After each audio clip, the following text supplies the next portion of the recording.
Similar to any other opening sequence belonging to the thriller genre, our opening sequence consists of several elements such as soundtracks, an eerie environment, as well as certain props that add to the suspense. Unlike some movies, our main aim was to minimize the use of verbal communication and focus more on communicating through the character's body language and the overall environment.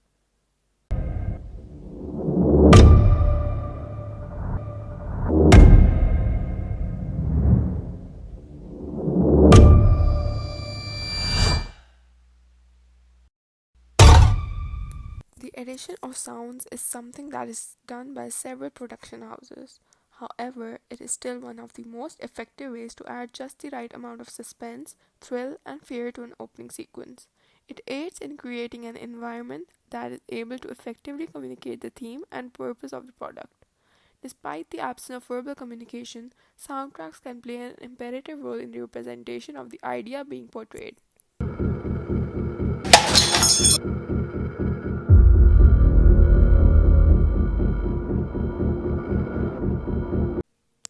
In several movies, the relationship between a mother and a daughter is portrayed as the most perfect one.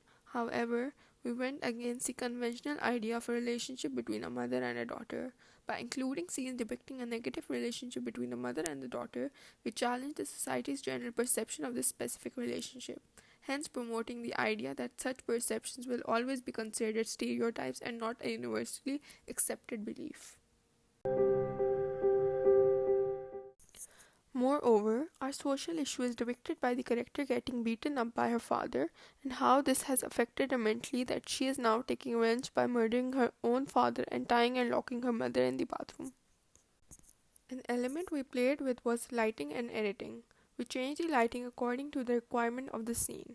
These requirements included the mood for the scene, the idea the scene was based upon, etc. in the opening sequence.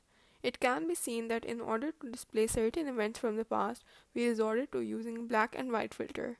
This is a common practice as it helps in understanding the context of the scenes.